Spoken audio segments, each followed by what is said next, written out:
I'm Tim. I sing for As I Lay Dying. Yeah. I'm Phil. I play guitar. Jordan. I play drums. Nick, the other guitar player. Nice. And Josh. I play bass.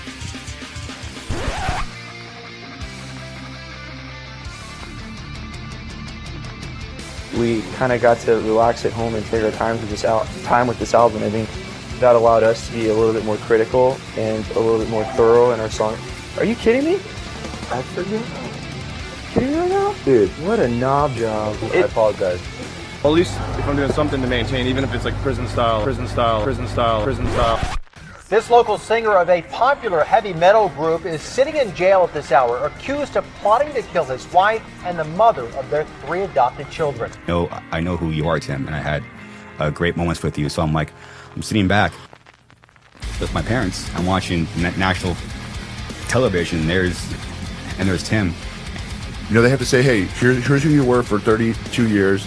Here's this dark period of your life, and here's who you are for the next 20. I have at least 20 years. So most people in this world are willing to be like, you know what? Maybe he really did change. Maybe incarceration really did, like, in one of those rare instances where incarceration actually helped an individual, you know? Yeah. Maybe I'm one of those rare cases, you know, but I have 20 years to prove that. And so I'm not in a rush other than to be myself and let people see that slowly over time.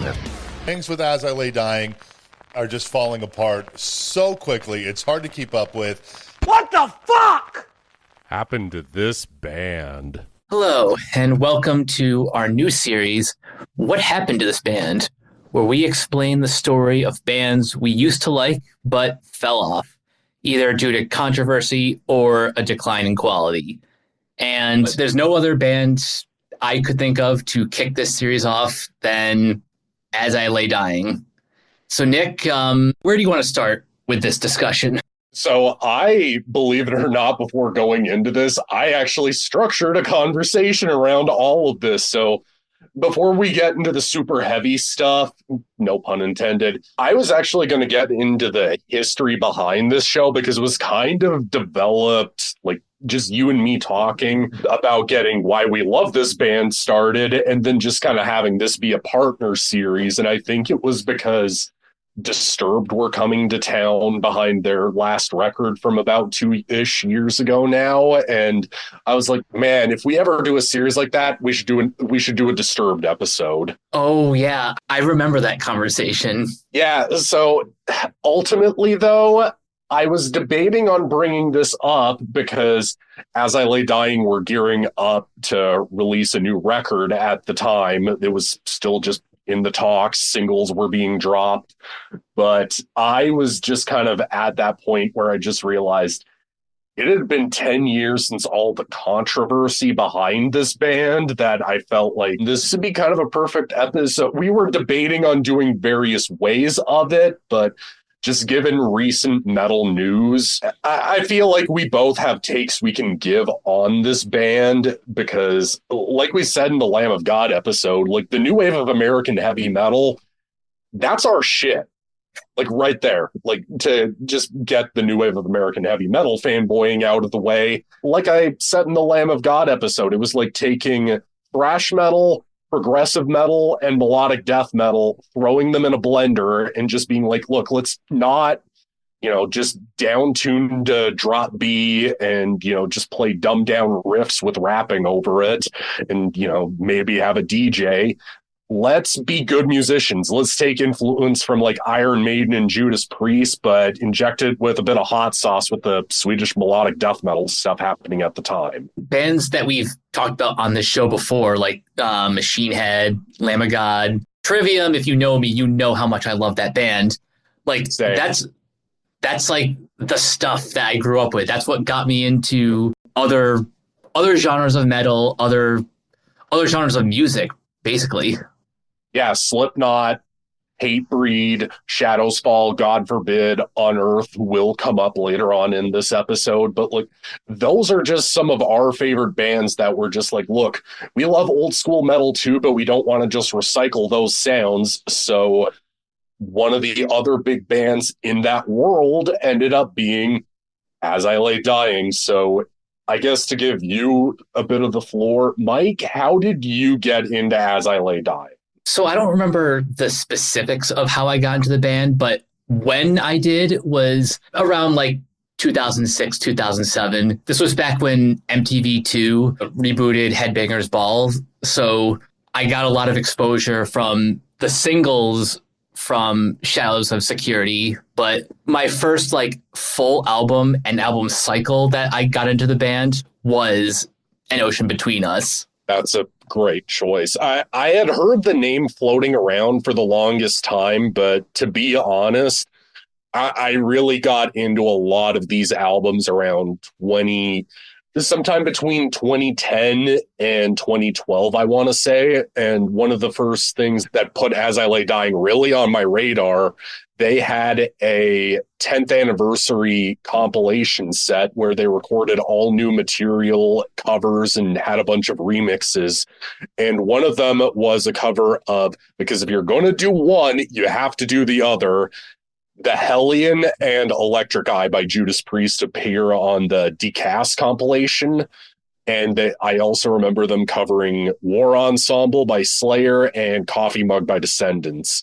And Awakened was about to come out at the time, and I loved the song Cauterized to Death. So I just went, you know what? Let's go back and check out the back catalog like I always do. And then I just became such a big fan for about... At that point, it was a solid year and a half, I want to say, that I really got into them. Oh, yeah, that sounds about right. So I guess since we've got our history with the band out of the way, I'm just going to be blunt with Mike because I opted out of Beneath the Encasing of Ashes. To be honest, I don't blame you. It's a It's a test run album. Yeah, it's their proof of concept. Yeah, my entire thing with it is just to transition into the record that's way more interesting to talk about. Yeah, Frail Words Collapse doesn't have the classic lineup, so to speak, but really, it was always Tim and Jordan Mancino's band. Like, they were previously members of another band in the San Diego area, so this was them basically saying, hey, let's take melodic death metal and 90s hardcore and put them in a blender, and that's how we ended up with what we know as metalcore now. You know, them along with Killswitch Engage, Unearth, God Forbid, Shadows Fall, Bleeding Through, bands from that time period basically did that. So it's not like it was this, you know, top 40ification, for lack of a better phrase, of metal that a lot of people would have you believe it is.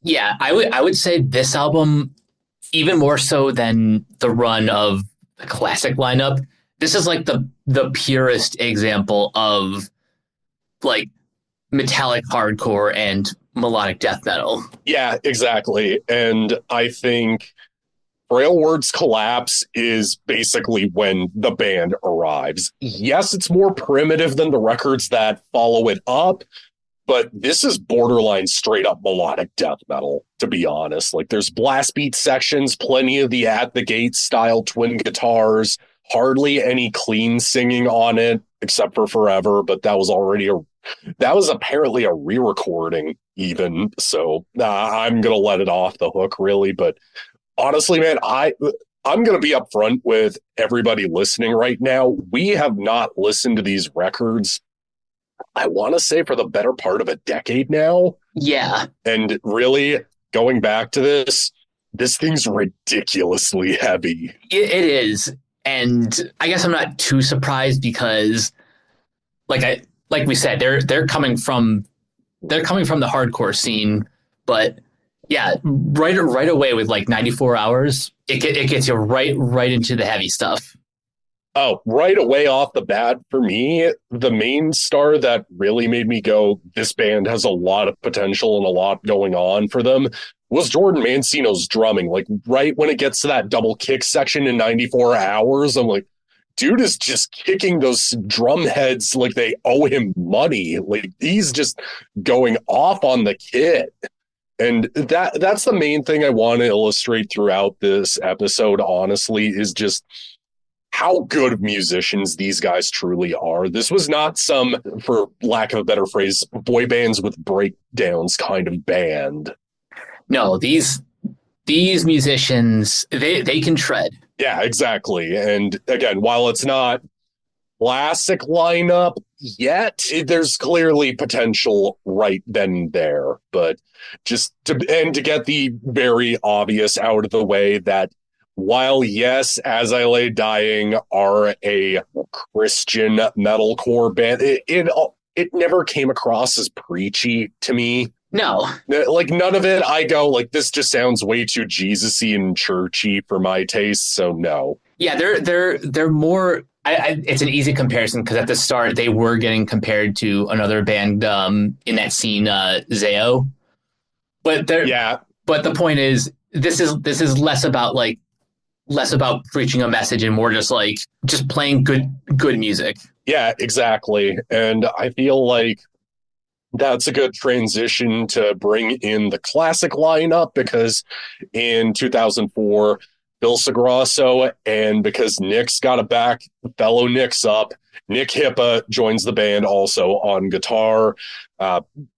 Josh Gilbert's not in the picture just yet, not until the next record, but sonically, I feel like Shadows Are Security in 2005 is where they really come into their own. I would agree with that. And 2005 was just like it's not quite 2004 as far as like iconic new wave of American heavy metal albums, but Shadows of Security is still a classic. Oh, absolutely. Everybody, like, it still sounds like the band that made Frail Words Collapse, but it feels like they matured the sound of that a little more. Like, As I Lay Dying never reinvented their style with every record, but at the same time, there were still like little bits where it was like, okay, here's a little bit more singing, but let's not forget, we're inspired by melodic death metal. So In Flames, Dark Tranquility, At the Gates, Soilwork, Arch Enemy, Children of Bodom.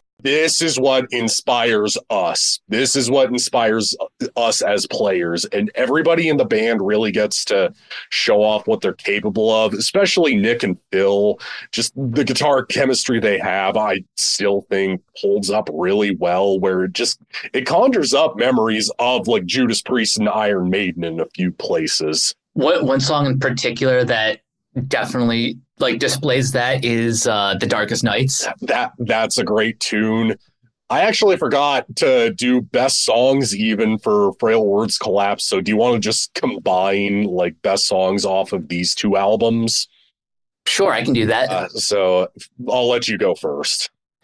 So on Frail Words Collapse, I would say 94 Hours, Forever, sure, kind of at the bottom. Collision, Undefined, and The Pain of Separation. For Frail Words, I just picked about like 3 or 4 for each record, unless it's like that particularly good. So 94 Hours and Forever, obviously, but Falling Upon Deaf Ears is also a great tune. Ooh, that is a good one. But for me, for Shadows Are Security, there were just so many that even though it had been like at least a good solid 2-ish weeks between me taking notes on all of this, I ended up just going with Meaning and Tragedy, Confined, Reflection, and Through Struggle. Okay, so we don't have too many crossover. I do have The Darkest Nights, Empty Hearts, Through Struggle, and Confined. And that's just kind of the thing that also made the new wave of American heavy metal great. Was this was when they got on Ozfest. And this is really when Ozfest got away from just taking out every new metal band under the sun and just said, you know what, let's take out some of the younger guys that are making exciting new music. Like that's why Slipknot took the side stage in 2004 and took out like Lamb of God and God Forbid and Bleeding Through, just as an example. But like Ozfest 2005, it was kind of a similar situation where it was like, let's just get the heaviest of heavy bands on the side stage. And then, because that was the same year as Black Sabbath and Iron Maiden. So you gotta bring the heavy. Oh, yeah, for sure. But really with that in mind, aside from I believe the Taste of Chaos tour, which weird enough had Deftones on it, that wasn't until 2007 when we got An Ocean Between Us, like Mike was mentioning. And I had also mentioned this is when Josh Gilbert arrives into the band, but he doesn't do as much writing or clean singing as he really would do on the next three. But Mike, care to reveal our producer for this album? They got the D.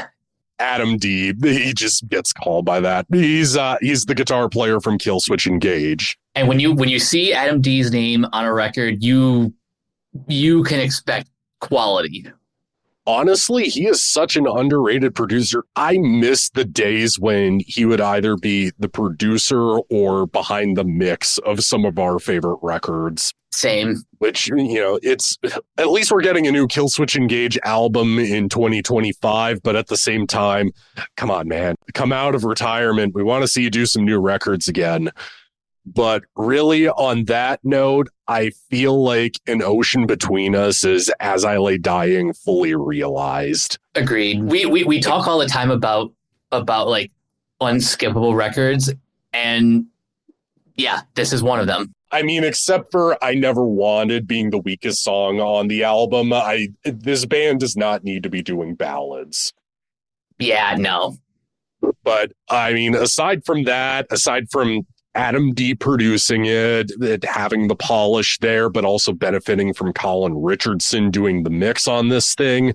The songs have they obviously take inspiration from 80s thrash. I mean, Nothing Left very famously gets compared as Metalcore's Blackened by Metallica. Yeah, I remember that being not necessarily a controversy, but around this time on YouTube, you would see a bunch of those like kind of gatekeepy elitist, like metal versus not metal, and Nothing Left would be on all of those lists. Which I think is absolutely unfair, just because how does this not sound very far off from like In Flames? Exactly. How does this not sound that far off from Soilwork at the time? Or like even Scar Symmetry was doing way more sing-songy type stuff at the time too.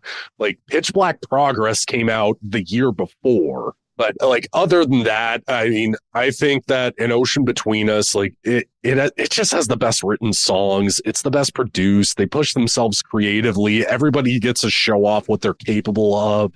It really is the most definitive album we can use to describe As I Lay Dying. Yeah, I would agree with that. So on that note, I actually ended up picking 6 best songs because like before we started recording this and during my lunch and taking notes, I put Within Destruction on, and I'm just going, man, I gotta add that to a best songs list. On that note, do you mind if I go first, just in case we have crossover? Oh, if we have crossover, whatever. This is a classic record from this era. And just to prove that point, let's say hypothetically I were to choose the first 5 tracks and then add in The Sound of Truth. Like that's how great this album is just from the start. Yeah, I really wouldn't disagree with that. And This Is Who We Are is also a really good closing number too. Oh yeah, for sure. But yeah, what more can we say? Like I had said earlier, this isn't like some radical departure. It's more just they slowly over time mature their sound without deviating from the formula in a way that just makes it feel like this is just us watering down the formula. But I actually want to bring up one of the best tours I never got to see. Mike, do you want to know who As I Lay Dying was on tour with in 2009? Go ahead. Because there's a bunch of different bands that could have been on that lineup. Lamb of God, Children of Bodom, Municipal Waste, and God Forbid. Man, that is so good. And that's the only time I know of that God Forbid has ever come to Canada. So you know what? I regret not going to that show when I was in high school because, man, my neck would have been destroyed. But I'll bring up another tour when we talk about the next record because they did actually want to take more time to like fully develop this record, take their time developing the sound for it, and just, really putting the effort behind the songs. Mike, go on about The Powerless Rise. Okay, so once again, just like the last album, Adam D is back to produce, and I'm trying to remember like if there were any lead singles off this record, but I don't think I have to do that because Beyond Our Suffering is just a great way to kick off this next 44-minute explosion of energy. It's that weird era where bands on Metal Blade, they wouldn't release the songs as singles, but they'd get music videos. Oh. This is way before the streaming era. Right. But Beyond Our Suffering's a great tune. My favorite that I just could not stop coming back to, though, is Parallels, which for me, I kind of just went thinking about this era in metalcore. This is where it just gets ubiquitous and borderline played out, really. I mean, yes, Josh does a lot more singing on this thing than he did on the previous record, if any, on the previous record, so says Tim. But really, it feels like everybody in this band is pulling their weight. I would argue it's the most consistent musically. There's not one bit I could argue is filler, no intros or weird transitions that you could cut from it. It's just a good, solid, mellow death-inspired metalcore album before the genre went pop. Yeah, I go back and forth between this and An Ocean Between Us, which one I prefer more, but both of these records are just like pitch perfect. Like this is the sound you want when you think of As I Lay Dying. Oh, exactly. And I'm just kind of there with you. I'd almost argue this is better than An Ocean Between Us. I mean, at least it has the nerve to not have a ballad on it, but it's just such a solid, consistent front to back 40-minute record that if I were to say to somebody who had never heard of metalcore before, I would be like, this is how it should sound. Yeah, I would agree with that. And now we get into best songs, because guaranteed I'm probably going to name all of yours this time. Beyond Our Suffering, Anodyne Sea, Parallels, Condemned, and The Blinding of False Light. You nailed it. I'm psychic, that is why. But we do get another 2-year gap. And this is where I mentioned Decast being the compilation that comes out the year in between. And we get Awakened the following year. But I want to bring up another badass tour that As I Lay Dying went on that I have told you about in the past before, that I even saw tour posters in my high school for this. It was them, All That Remains, Carnifex, and Unearth. Yeah, that every time I just think of that tour, I'm like, man, I wish I had the chance to go. Kids, if you're in high school, get a part-time job and save up your money as best you can for concert tickets. You will regret it if you miss tours like that. But now to jump into 2012, and this is kind of where we start to notice the decline about to happen, but there was an album that came out, and I'm of course talking about Awakened. And this for me is when I start getting further away from like noticing the differences in metalcore that I like and dislike, because this is when stuff like Asking Alexandria, Attack, all the pop punky type stuff with breakdowns that got more popular. As I Lay Dying really got lumped in with that, I would argue unfairly, because to me, they never sounded anything like those bands. No. And something that does kind of bother me when it comes to elitists or just people who don't really understand the differences even within a single genre is they tend to generalize to the point of not giving bands like As I Lay Dying or Unearth or Bleeding Through a chance. Yeah, exactly. I mean, even during the tour behind Awakened, they were on Mayhem Fest with Slipknot, but here's who else was on that tour with them: Slayer, Motorhead, Anthrax, Whitechapel. Like, these are legit heavy hitters. Yeah, there's a lot of metalcore that I don't really care to pay attention to, but there's legit metal that they were on tour with and being put on like the same caliber with. That's how big this band was getting. Yeah, and when you're playing with like those bands, you've become like welcomed into the Metal Hall of Fame.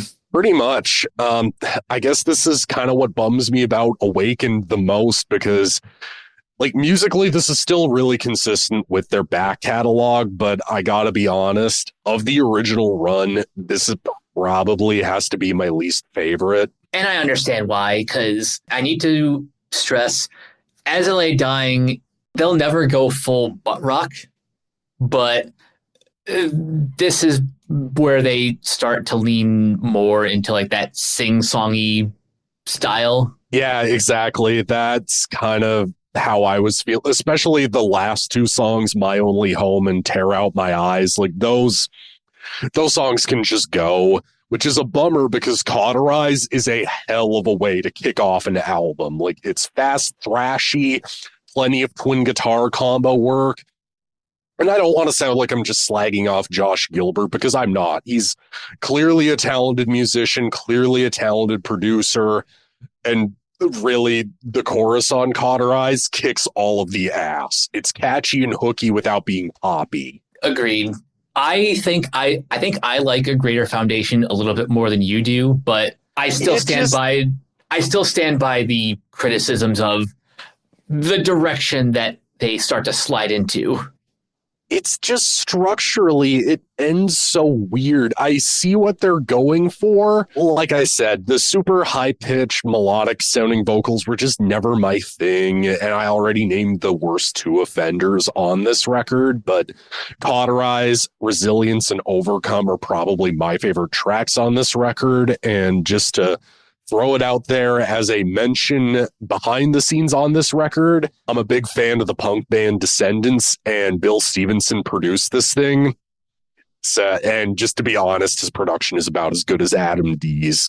Yeah, he is a good producer. Yeah, I mean, also, I just saw Descendants live this past summer after like at least a good 7 years of waiting for them to come back, and you guys need to go see them live. They're amazing. But I guess I'll frame it this way, just because we are getting out of 2012, and I was going to mention a dumb tour that they did that was obviously Monster Energy drink sponsored, but I wanted this episode to be more serious just because I feel like everybody who knows about this band knows what we're about to start talking about. So here's how I'm going to frame this. Mike, where were you when you found out Tim was being arrested? I was, let's see, this was May of 2013?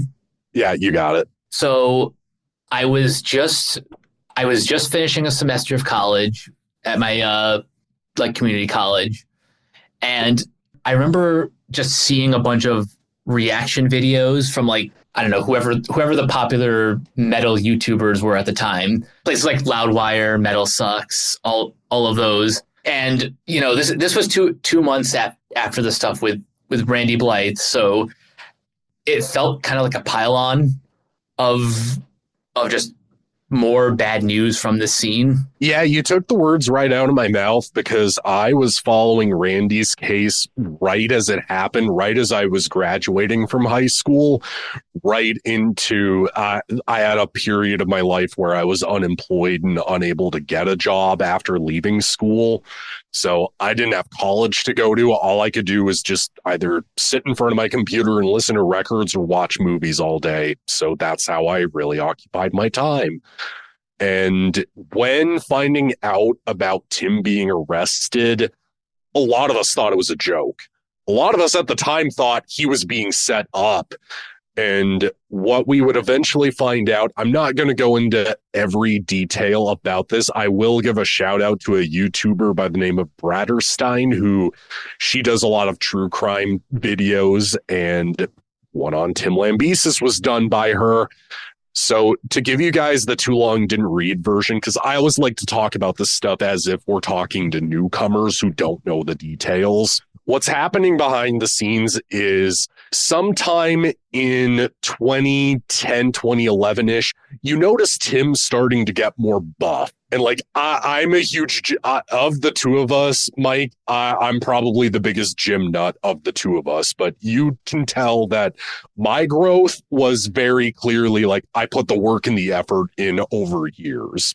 Mm-hmm. Tim was a very fast, noticeable increase from being this skinny guy with tattoos to being this ultra buff dude with tattoos. So I mention this purely because at the time, Tim gets so obsessed with bodybuilding and he is cheating on his wife, Megan. And there's, I believe it's his second wife at the time that he starts going to Florida to see. I could be wrong, but she does get brought up in the true crime video that I just mentioned to you. But Tim starts making friends with one of the personal trainers at his gym, and he calls him late at night to go to the gym with his girlfriend that he's cheating on his wife with. And he's getting divorced at this point. His wife wants to leave him because he's not being very attentive with the kids. She wants to get more money from him because As I Lay Dying is doing well. He has a very hefty production resume, doing albums for bands like Carnifex and Impending Doom at the time. So like Tim's very clearly doing well. He asks the personal trainer guy. The personal trainer guy says something to the effect of, what are we here for? Like, are we like trying to plan a hit on somebody? And Tim says yes. So they discuss it some more after other conversations. And Tim is serious about, he wants to put out a hit on his wife. What winds up happening is the personal trainer guy talks to an attorney and says, like, look, if you don't go to the cops with this, you're going to be found liable for murder, for basically aiding and abetting. And he, at the time, comes up with a fake person by the name of Red, gives that to Tim and says, hey, I can arrange a meeting because Tim thinks that he knows people from going to the same gym. And Tim meets with Red at a Barnes & Noble. They discuss the hit. Tim gives Red $1,000 in deposit, which is going to be like a $20,000 hit, if I'm not mistaken. The money, a photo of Megan, a photo of her kids, and the gate codes and days that he will be away from their home with the kids, so that way he can have an alibi or if he's on tour. Here's the plot twist, kids. Red was an undercover cop. And the next day after, I believe, As I Lay Dying was in China, Tim gets arrested. So just, I know that was very long-winded, but like this is just one of those situations. As it was happening, this just made me swear off the band because I genuinely was going, man, what happened? Yeah, it was kind of a whirlwind, like following all of that news at the time. And then obviously because Tim was arrested, that's when, you know, everyone else's future was in question. Yeah, that's the selfishness that gets brought up into this equation, is because I know he says it now, but here's how he really should have been thinking about this is like, you're not just fucking over your band, you're fucking over crew. You're fucking over your label who's promoting your album that just came out in September of the previous year, and they are trying to promote it with a tour with Killswitch Engage. Like, this was just one of those, I can't believe he's doing this. And then he tries to pin it on roid rage. Well, at least his lawyers try to pin it on roid rage, but that was the excuse being made for him. Yeah, and that sounds like a very, like, lawyer excuse. Which it could very well, it basically was confirmed later on down the road once Tim was in prison that he was on steroids. That's why he got as bulky as he, because that did not look like a man who was putting the effort into getting that muscular. It was just one of those things that I couldn't help but go, man, it makes me want to be careful around people I'm around with at my gym. But I also happen to be lucky to have switched gyms in the end of 2019 going into 2020. Like I go to the gym with some pretty normal people who are just, you know, wanting to stay in good shape and actually putting the work and the effort in and being respectful around the equipment and other people, just not like this.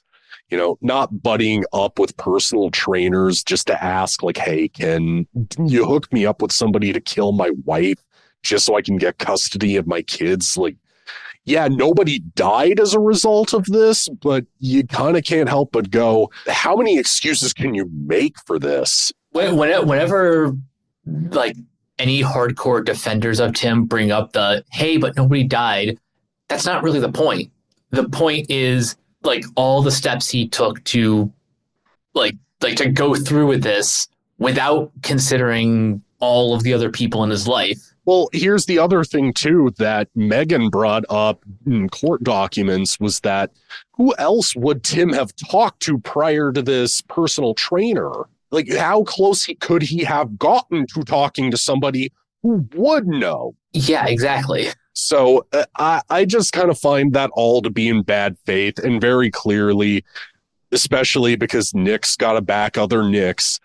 So Nick Hippa was really the biggest critic of all of Tim. Like, I think he was the most outspoken of the other members of the band to just kind of go, yeah, we will never play music with this guy again. Like, this is just such a massive betrayal of everything we worked hard to build just to threaten the lives of people, because these people have known each other for so long and their families have to know each other, that it's just kind of one of those, what the fuck were you thinking, dude? Yeah. So this really, I wanted to introduce this as the what went wrong portion of it. And very obviously we could go, well, not trying to put out a hit on your wife is a way to not destroy your band.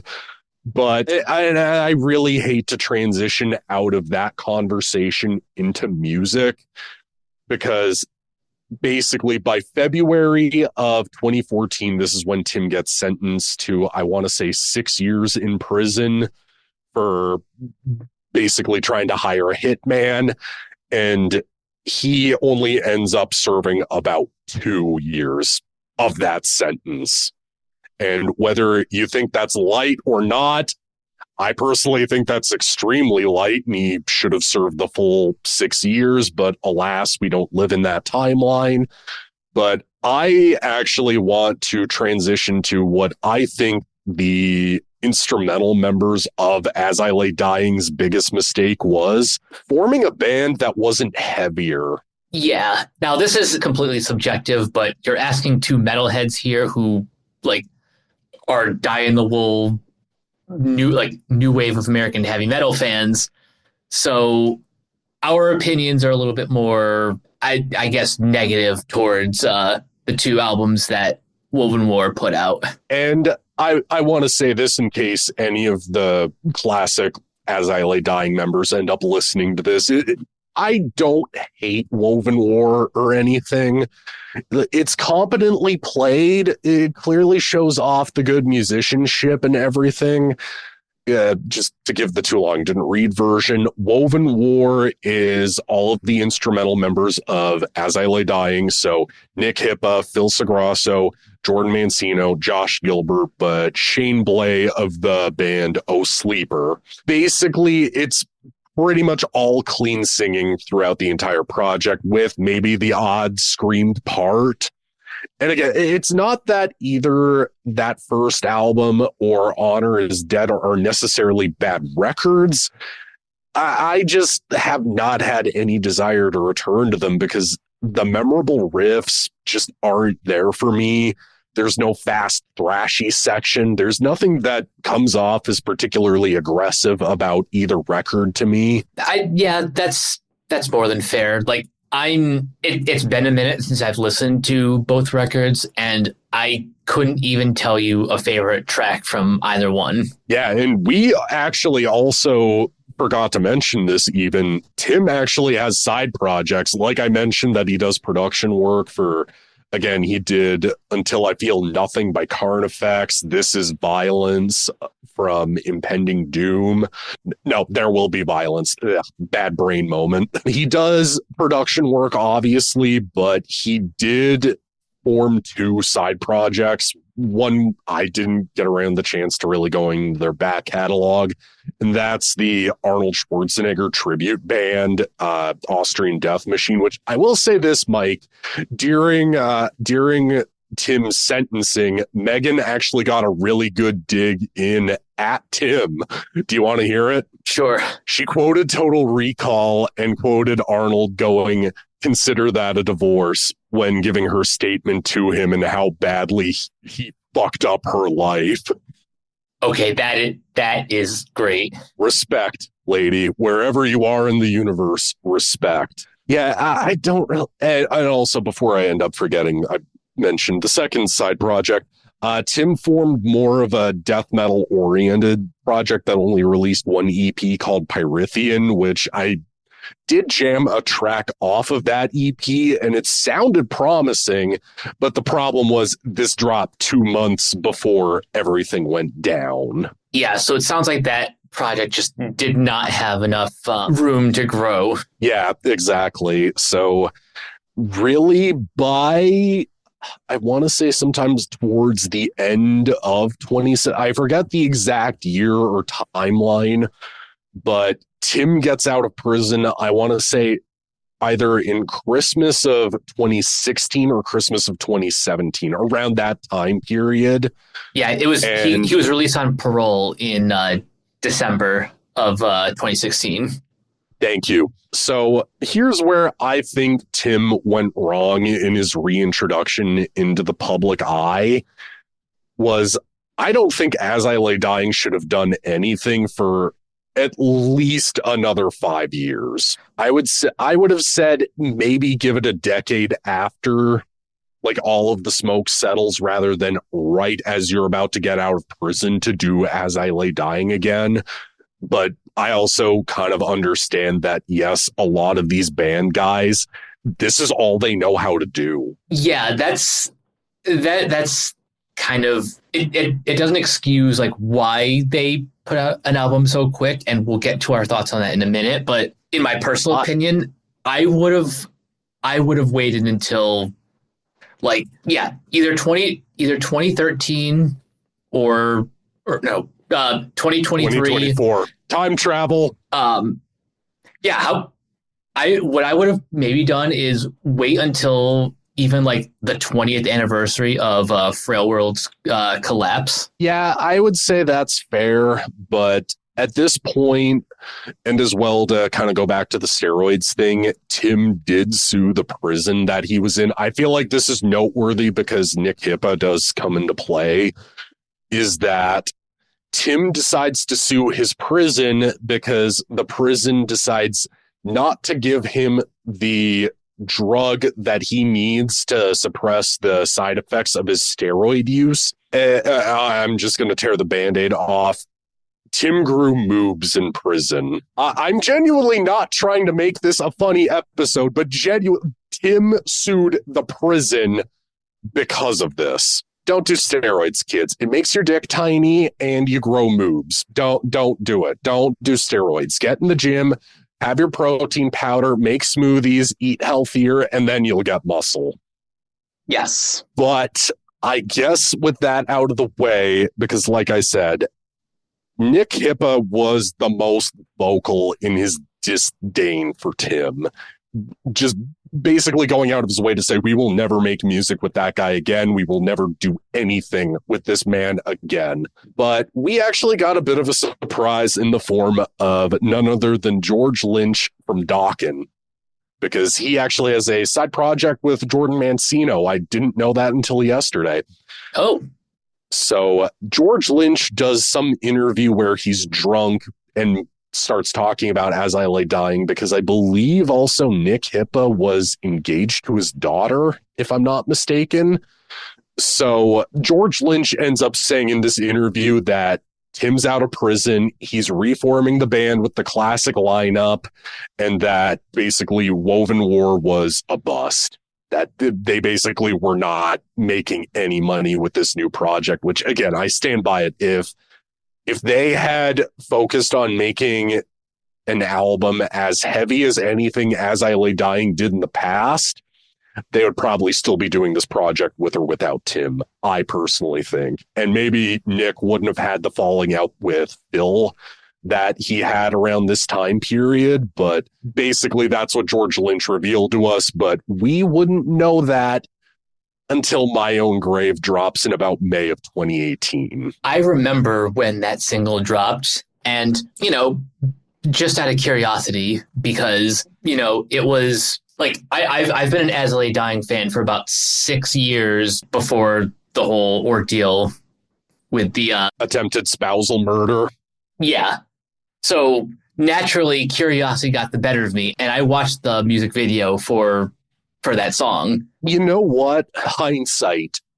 Because I say hindsight alone is one sentence exclusively because at the time, I don't think we realized it. He can put out as many Facebook statements as he wants denouncing what he did, which is great, but he also has to show it if this classic lineup is going to come back. And obviously I get he can't get into the legal ins and outs, and in interviews at the time and really after, I'll be bringing up the Garza podcast episode that he did, that even he really seems like he hates the person he was from, I want to say, like late 2010 to 2013. He really seems like he does not like what he turned into, and what he did disgusts him. So good on him for acknowledging that. And it does end up showing through the lyrics. For me, this is not so much me judging the song as I am really the lyrics, because just with hindsight being what it is, at least we have somebody who has been through the prison system accepting accountability rather than a douchebag covered in face tattoos writing a song called Bad Guy with his girlfriend and writing the most easily pop a chorus. I'm obviously saying, fuck you, Ronnie Radke, and fuck Falling in Reverse. Yeah. Enough said. Yeah, just I know it's apples to oranges to compare Tim to Ronnie Radke, but when you have somebody who's been through the prison system and writing the most obnoxious pop punk with shitty rapping and trying to be a metalcore band at the same time, no, again, fuck Falling in Reverse. At least with As I Lay Dying, and now I'm going to hop into the music of My Own Grave. Yeah, it was just great to hear these guys making music as heavy as they did in the past. That was exactly my sentiment when I heard the single. I'm like, because it was not that long after his sentencing, there was like just in the air a bit of uncomfortableness with just how he left the band. But at the same time, just hearing the classic lineup and a return to like the heavy stuff, it's like, yeah, they're back. Yeah, but it comes at a cost. Yeah, for me, I just couldn't help but go like, where was this energy on any of the Woven War albums? Like, there's so many great guitar solos.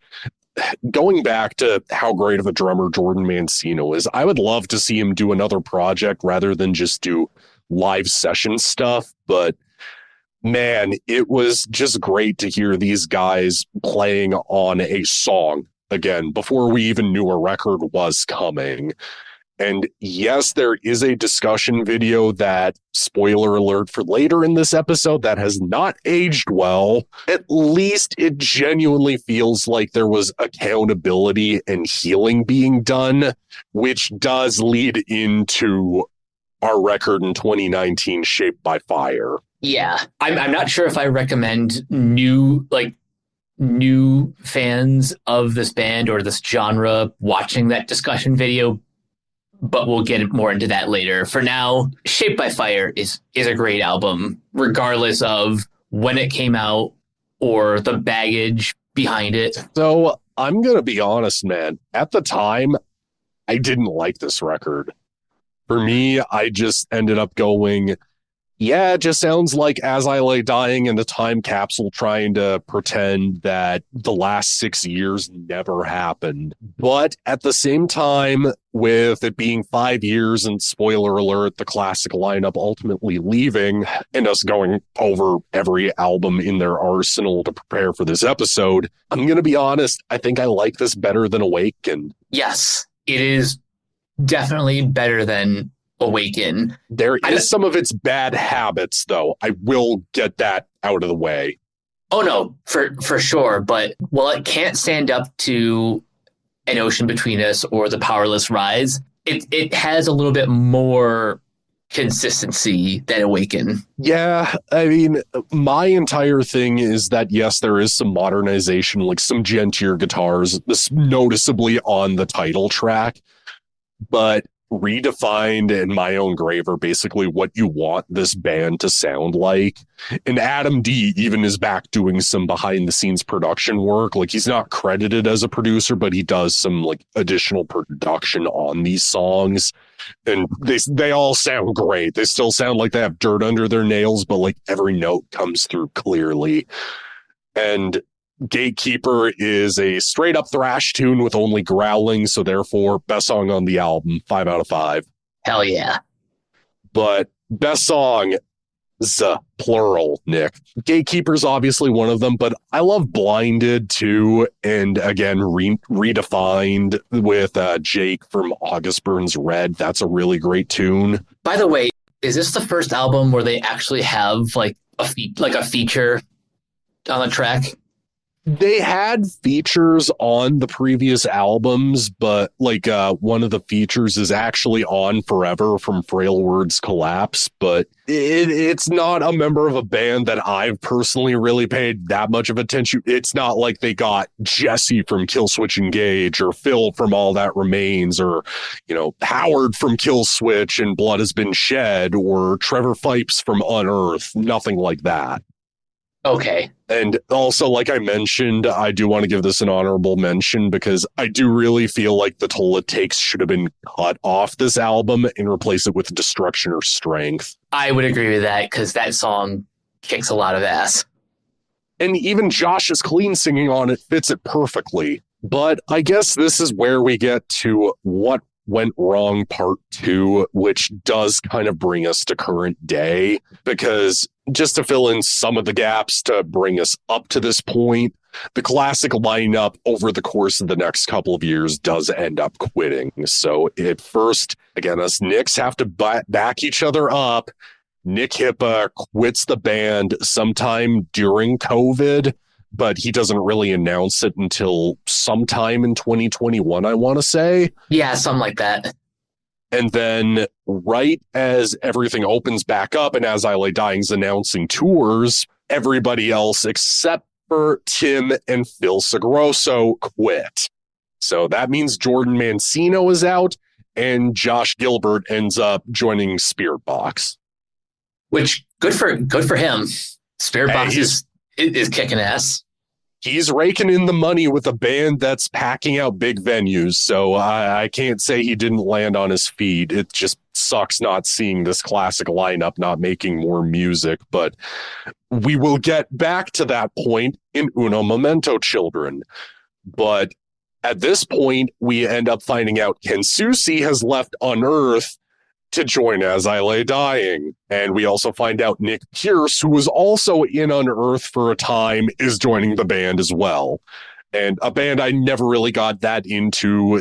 I never had an issue with the songs I heard from them, but Ryan Neff of the band Miss May I joins on bass. Before we get to our thoughts on the album that would come from this, not even a new lineup, because again, we'll get to that in a second. On paper, this sounds awesome. Yeah, exactly. It sounds like this band could really modernize their sound, make something probably heavier than anything they've done in the past. So I guess with that out of the way, because I don't really feel like talking about Through Storms Ahead that much, just because I don't even have that great of notes. So all I'm going to say is removed from the controversies, I think this is the worst As I Lay Dying album. Yeah. And again, it's not like they are going full butt rock, but this isn't a results may vary type disaster of an album, but man, it feels like Tim hardly shows up on this thing. Which is surprising because isn't As I Lay Dying like his baby? Pretty much. And most of the singing is done by Ryan Neff, and like nothing against, I don't want to make it sound like I'm just hating on people who do clean singing. I love Kill Switch Engage.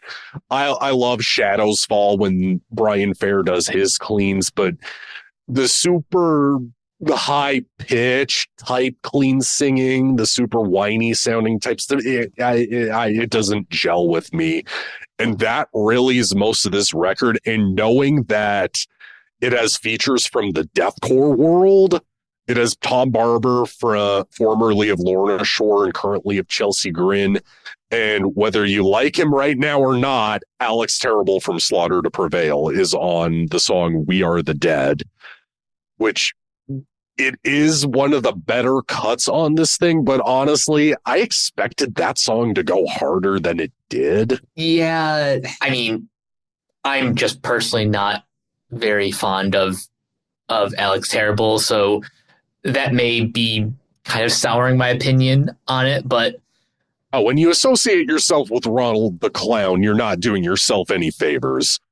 No, of course not. But it's not like they removed drastically any ingredients that they already had in the past. It's just, I feel like Jordan Mancino, Josh Gilbert, Nick Hippa reeled in maybe some of Tim's bad habits and just helped him construct better songs. This is why band chemistry is important.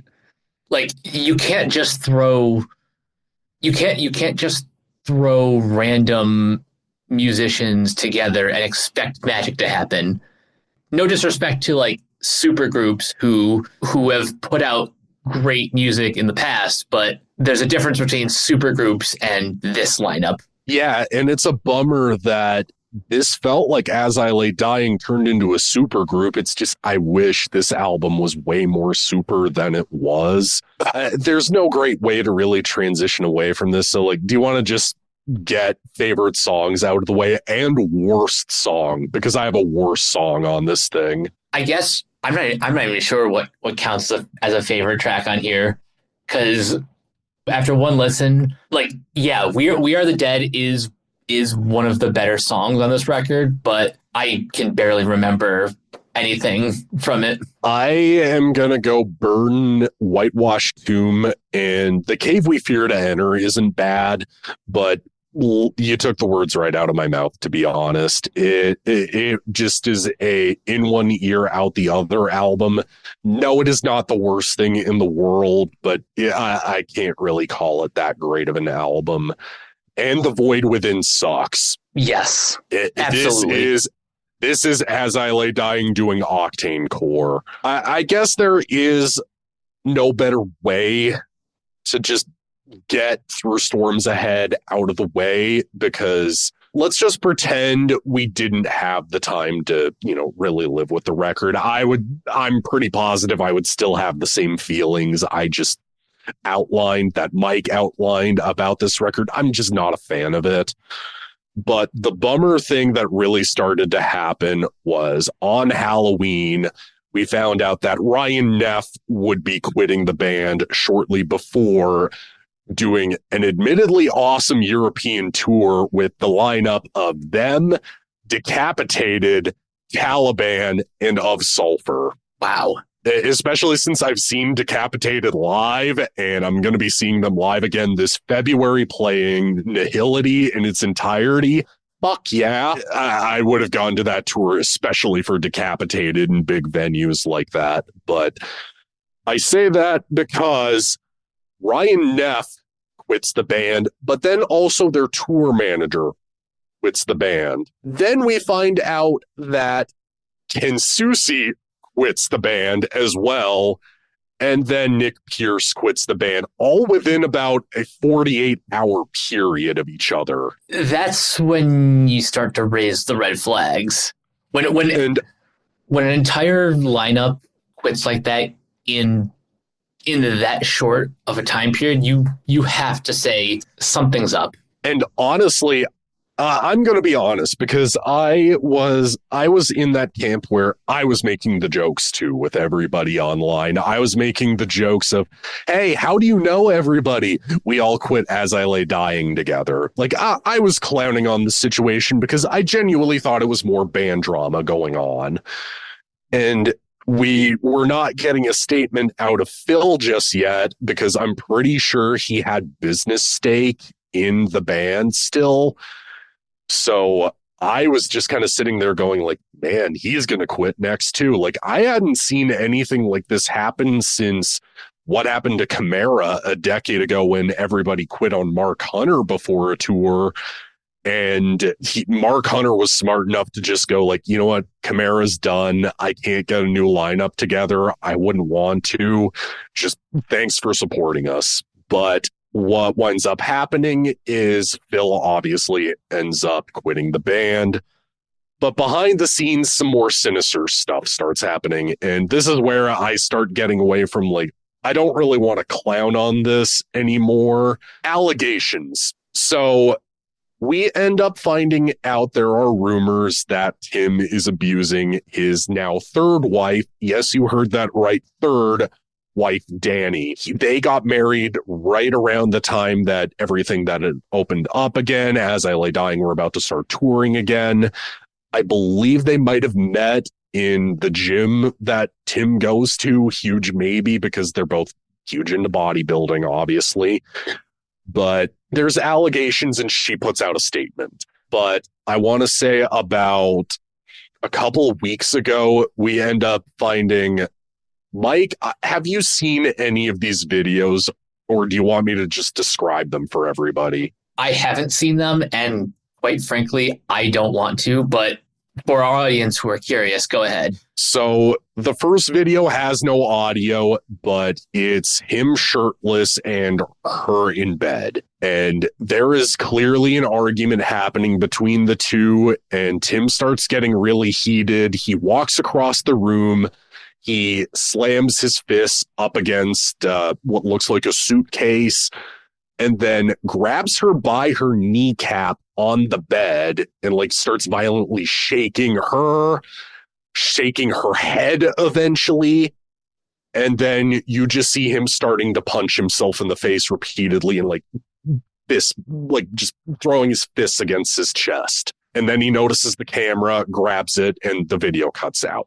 The second video is a lot more terrifying, especially because there's animals, because they have two dogs running around in the background, which had me terrified for them. Tim slams his fist up against the table and it ends up flying up and hitting Danny on her shoulder. She calls him a fucking cunt, tries to walk away from him. He starts going, just love me, just love me, just love me over and over again, and proceeds to start punching himself in the face again. And this isn't even the third video, which this horrified me equally as much as that one was. It was basically the same thing, except in this case, he was taking what I can only think, because it looked like this was like in their porch and they have a pool. He was taking what looked like a full jug of bleach and like hitting himself in the face with it. Wow. Yeah. And she had put out a statement saying that he wasn't abusing her. Bullshit. That is a straight up him abusing her. Like if I was in that situation if I was dating somebody in that situation where they felt inclined to punch themselves in the face rather than that is still abuse. Yeah. Cause even if you're not like getting like physically injured, it's still emotional abuse. Yeah, exactly. And we eventually do get a statement from Tim saying, basically treating this to the effect of the Johnny Depp Amber Heard case, saying that there is more behind the scenes, that yes, he was hurting himself, but he didn't do anything to her, that he has proof apparently that she was abusing him. I don't know how much of that I'm willing to believe as much as I would want to. At the same time, though, we haven't heard anything out of that camp for a good couple of weeks now, aside from a member of the new Austrian Death Machine lineup also quitting. But I kind of can't help but go, like, this is where I stop making jokes about stuff like this.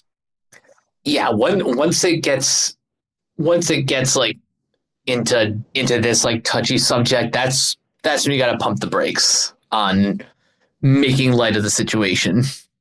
Yeah, I mean, originally it did just seem like it was more band drama and him wanting to continue As I Lay Dying, which I was fine making jokes about that up until this all came out, and I just kind of couldn't help but go, I'm not going to punch down on somebody clearly going through a mental breakdown. And I really feel inappropriate just dogpiling on, you know what, as much as somebody will be like, oh, but he put a hit out on his wife, oh, the steroid use, man boobs, like, yeah, you can make fun of that stuff, fine, whatever, that's your prerogative, but at the same time, I also want to get some sleep at night. I want to be able to be like, yeah, I can make jokes, but do it to somebody who clearly has it coming.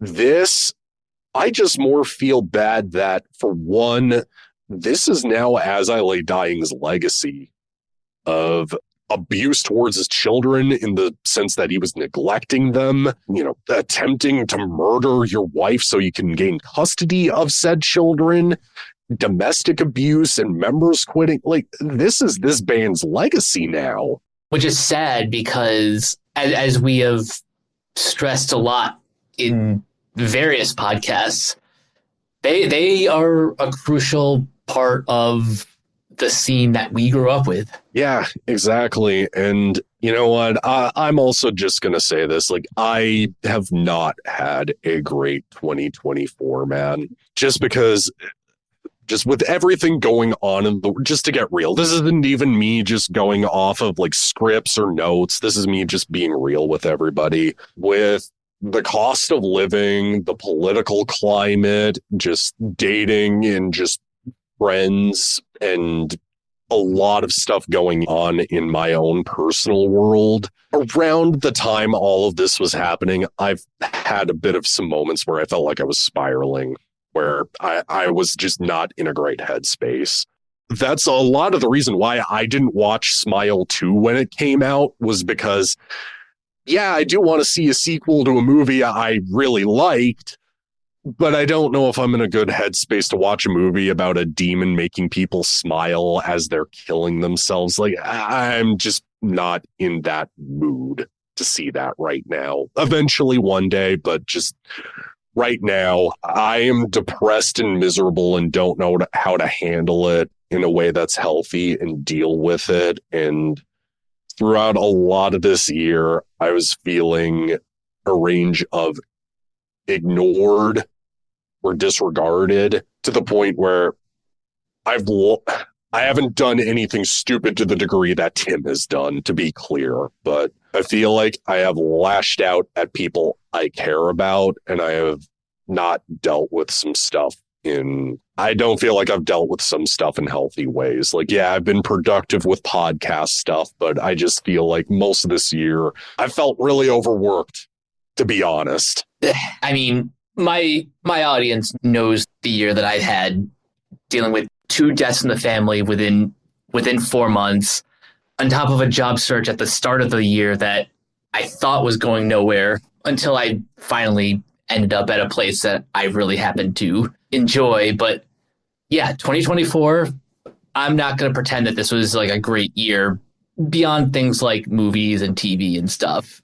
This year sucks. You know what? I'll say this: it has it's had its good moments for me, but absolutely the only thing I can really think to say is, man, I don't want to say I can relate to Tim in a way, but I feel like I can relate to maybe what he's going through and the stress. Probably not being helped by steroid use, which he still looks like.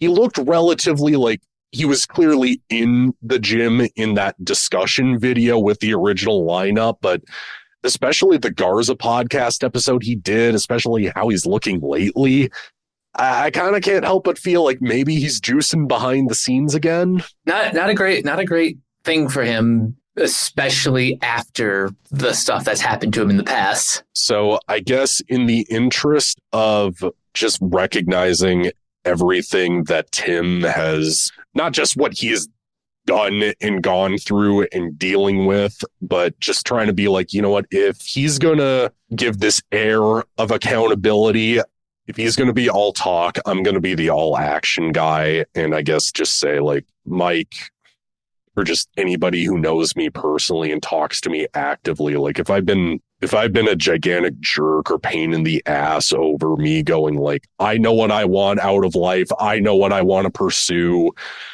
You know, if I get pissy and antsy about being like, hey, why aren't you fucking responding to me? Like, why are you just ignoring me like this? Like, I can't help but feel like I've dealt with it in unhealthy ways, and I'm sorry. Apology accepted. Yeah. Just because I know what that feeling is like. I genuinely am trying to do better. Like, there's a difference between, you know, Tim does bring this up in the Garza pod, which, by the way, I do recommend people listen to Chris Garza from Suicide Silence's podcast, because, like, as much as I'm not a crazy fan of that band, his podcasts are excellent. But he does an episode with Tim, and Tim says, like, something to the effect of, I've got the next 20 years, here's this dark period of your life, and then here's the next 20 or 30 years. Like, I have the next 20 years to prove that I'm this changed person. And I fully understand that change doesn't happen with somebody overnight, but accountability is meaningless without the change. And clearly, with the classic lineup quitting and the second lineup quitting, my personal opinion is I think As I Lay Dying need to just go away. Drop off Sonic Temple, drop off any festivals they have planned for 2025. Personally, I think it's actually awesome that Tim works with a nonprofit organization he started to help reintegrate inmates into society. I actually think that's really awesome. And then doing charity work with Jake from August Burns Red, which I have no idea if that's still an active, ongoing thing he's doing with what's happening right now.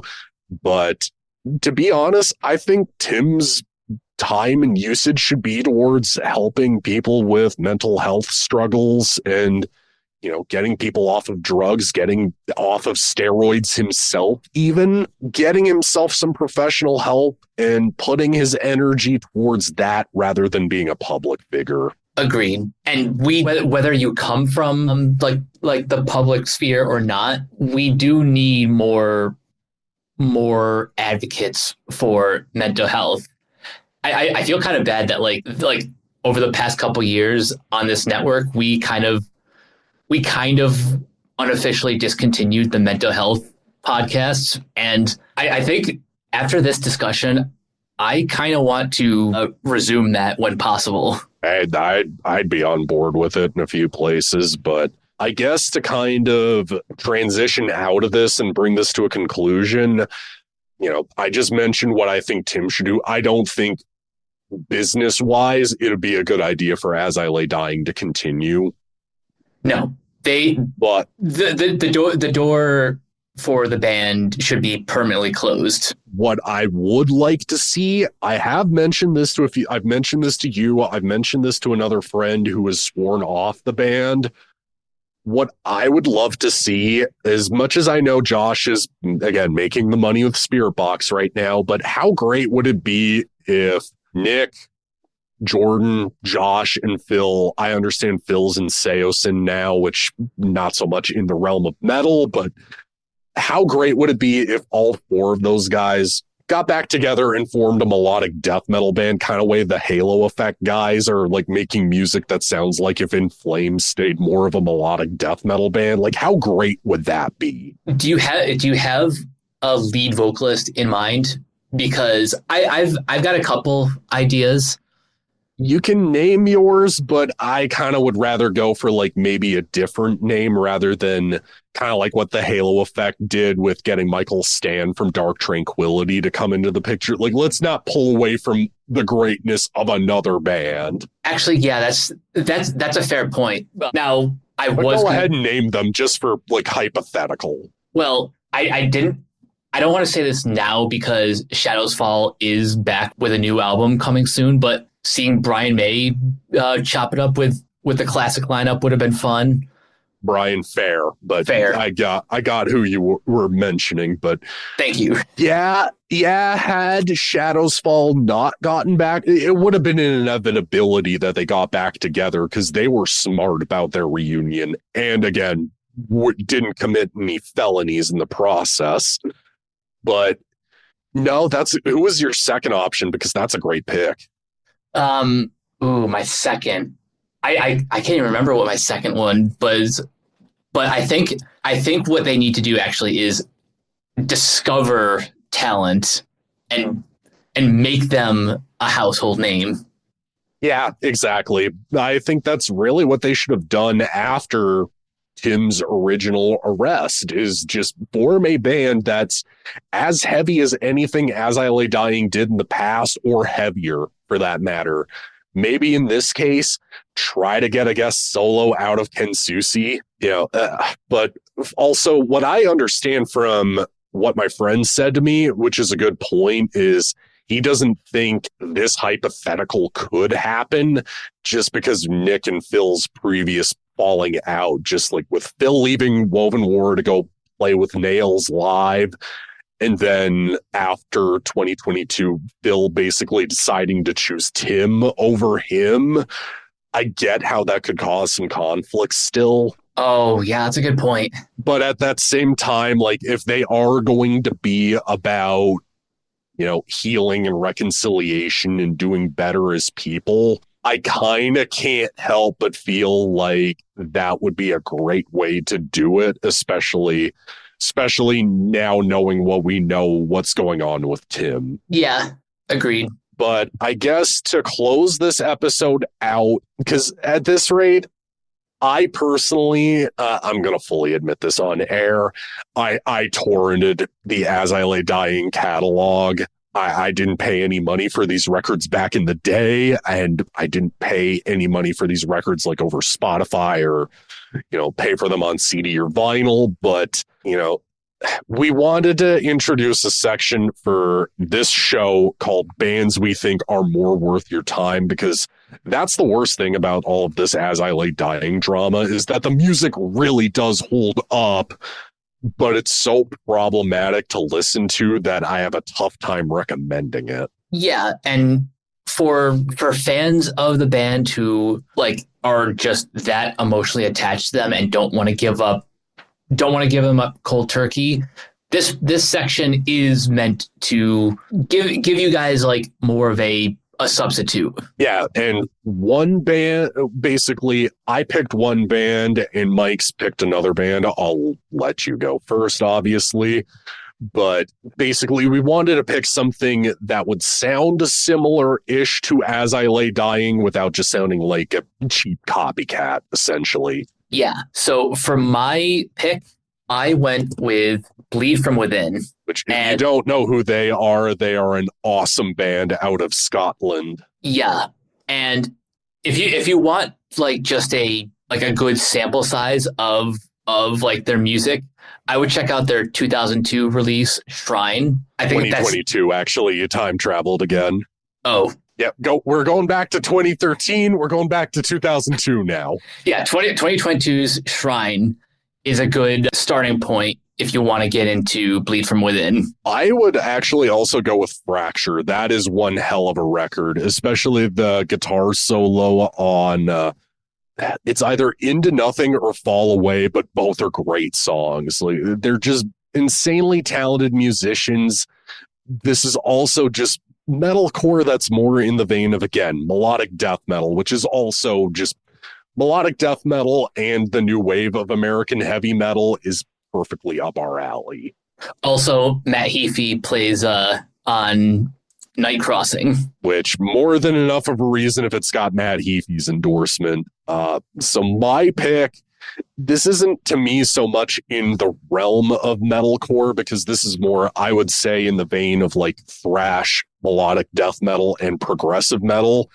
especially their 2011 album, which I feel like such a bad fan for not knowing just Edge of right the off Earth. the top of my head. Thank you, Edge of the Earth and Monolith. But their most recent record, A Sign of Things to Come, in the EP, The Path, that I would say is maybe the closest to As I Lay Dying that you can get. Silosis, an amazing band out of the UK. Josh Middleton is one of the best guitar players of this generation and a hell of a songwriter, which Allie from Bleed From Within got co-opted by Silosis, by the way. Oh, nice.